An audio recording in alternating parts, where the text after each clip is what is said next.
नमस्कार, मैं हूं अंकुर और आप देख रहे हैं सत्य हिंदी का न्यूज बुलेटिन। एक नजर अब तक की सुर्खियों पर। बिहार के मुख्यमंत्री नीतीश कुमार के बेटे निशांत कुमार के ताजा बयान से मीडिया में नए सिरे से हलचल तेज हो गई है। निशांत कुमार ने मीडिया में आकर ऐसा बयान दिया है जिससे बीजेपी समेत तमाम एनडीए के घटक दलों के सामने जवाब देने की चुनौती आ गई है। सीएम नीतीश के बेटे का ऐसा बयान आने से हर कोई अचंभित भी है। दरअसल नीतीश के बेटे निशांत ने पीएम मोदी को नीतीश को लाडला मुख्यमंत्री कहने पर कहा है कि गठबंधन है तो बोलेंगे ही। इस बयान से कई सवाल खड़े हो गए। उनके कहने का ये अर्थ भी निकाला जा रहा है कि पीएम मोदी ने कोई एहसान नहीं किया है। इसके साथ ही उन्होंने कहा कि एनडीए नीतीश कुमार को सीएम का चेहरा घोषित करे। इसके साथ उन्होंने आगे कहा कि अपनी पार्टी के कार्यकर्ताओं को भी कहूंगा कि घर घर जाकर पिताजी ने जो विकास के कार्य किए हैं वो बताएं। पिछली बार कमी रह गई थी, 43 सीटें आई थी, इस बार ज्यादा होनी चाहिए। अब सवाल ये भी उठता है कि सीएम के बेटे निशांत कुमार को मीडिया के माध्यम से क्यों कहना पड़ा कि उनके पिता नीतीश कुमार को एनडीए की तरफ से मुख्यमंत्री का चेहरा घोषित करना चाहिए। निशांत का ताजा बयान आने के बाद नए सिरे से अटकलें तेज हो गई हैं। वहीं आरजेडी की तरफ से भी निशांत को पार्टी ज्वाइन करने का ऑफर तक आ गया है।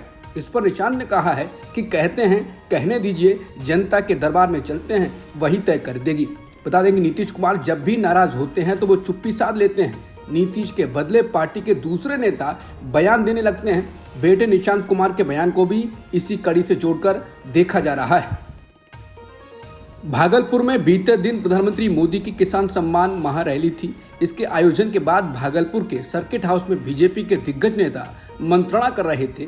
इस दौरान डिप्टी सीएम सम्राट चौधरी और केंद्रीय मंत्री गिरिराज सिंह, बीजेपी प्रदेश अध्यक्ष दिलीप जायसवाल समेत कई वरिष्ठ नेता मौजूद थे। लेकिन इस बातचीत के बीच उप मुख्यमंत्री सम्राट चौधरी और मंत्री गिरिराज सिंह कुछ ऐसा बोल गए कि वो वीडियो सोशल मीडिया पर आग की तरह फैल रहा है। लीक वीडियो में सम्राट चौधरी कहते दिखाई दे रहे हैं, हम लोगों को तेजस्वी यादव पर ज्यादा हमला नहीं करना चाहिए, इसलिए कि तेजस्वी के खिलाफ बोलने से नुकसान होगा। सम्राट चौधरी की बातों से साफ है कि बीजेपी लालू यादव को निशाना बनाने की योजना बना रही है। चर्चा में ये भी सामने आया कि लालू यादव पर केंद्रित रहना अधिक फायदेमंद होगा। इस दौरान बेगूसराय सांसद और केंद्रीय मंत्री गिरिराज सिंह हाथ जोड़े दिखाई दे रहे थे। बिहार के पूर्णिया से सांसद पप्पू यादव ने इस साल बिहार में होने वाले चुनाव को लेकर कहा है कि कोई भी दल कांग्रेस का अपमान करके बीजेपी को नहीं हरा सकता है। पत्रकारों से पप्पू यादव ने कहा कि लालू यादव मेरे सम्मानित नेता हैं, कांग्रेस के बिना बीजेपी को हराना मुश्किल है। उन्होंने राष्ट्रीय जनता दल और कांग्रेस के गठबंधन पर कहा कि गठबंधन है और कांग्रेस अपनी ओर से गठबंधन नहीं तोड़ती है। अगर लालू यादव जी का सम्मान है तो कांग्रेस का भी ऊंचा सम्मान है। पप्पू यादव ने दावा करते हुए कहा, कांग्रेस को अपमान करके कोई भी दल बीजेपी को नहीं हरा सकता है। बिहार की जनता कांग्रेस के साथ खड़ी है। दिल्ली की एक अदालत ने गुरुवार को लैंड फॉर जॉब स्कैम में आरजेडी प्रमुख लालू प्रसाद यादव के बेटे तेज प्रताप यादव और बेटी हेमा यादव को समन जारी किया है। दिल्ली की राउज एवेन्यू कोर्ट ने high profile land for job scam मामले में सीबीआई द्वारा दायर अंतिम चार्जशीट पर संज्ञान ले लिया है। कोर्ट ने लालू प्रसाद यादव, उनकी बेटी हेमा यादव और बेटे तेज प्रताप यादव समेत अन्य आरोपियों को समन जारी कर 11 मार्च को पेश होने का निर्देश दिया है। इससे पहले दिल्ली की अदालत ने पूर्व रेल मंत्री लालू प्रसाद को नौकरी के बदले जमीन घोटाले में तलब किया था। दिल्ली की एक अदालत ने लालू प्रसाद यादव के बेटे तेज प्रताप यादव, बेटी हेमा यादव को भी लैंड फॉर जॉब स्कैम में तलब किया। मंगलवार को दिल्ली के मुख्यमंत्री रेखा गुप्ता ने दिल्ली विधानसभा में शराब नीति पर सीएजी की रिपोर्ट पेश की। रेखा गुप्ता की ओर से रिपोर्ट पेश करने से पहले ही दिल्ली विधानसभा से नेता प्रतिपक्ष और दिल्ली के पूर्व मुख्यमंत्री आतिशी समेत आम आदमी पार्टी के कई विधायकों को दिन भर के लिए निष्कासित कर दिया गया। पेश किए गए सीएजी रिपोर्ट में कहा गया है कि दिल्ली सरकार को 2021-22 की आबकारी नीति के कारण 2000 करोड़ रुपए से ज्यादा का नुकसान हुआ है।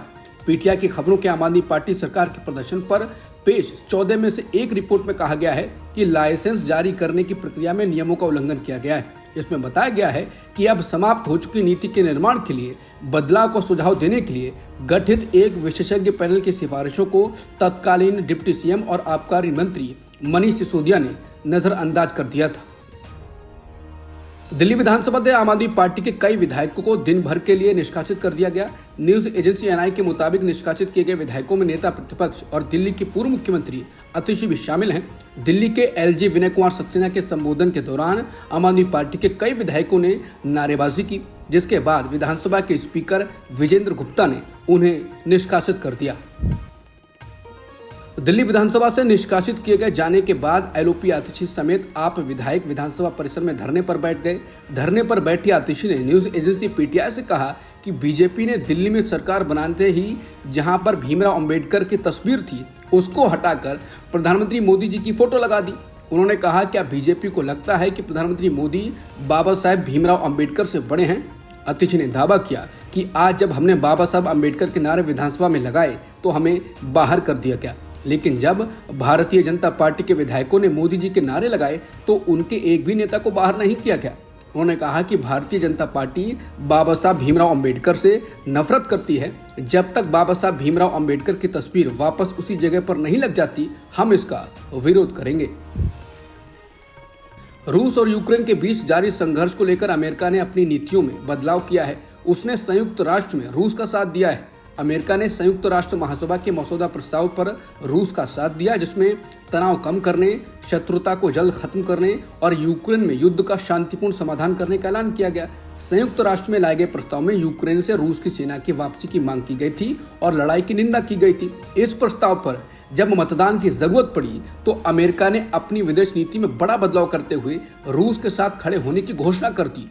गौरतलब है कि यह प्रस्ताव यूरोप के कई देशों की तरफ से लाया गया था। इस मतदान के दौरान भारत ने अपने आप को मतदान से दूर रखा।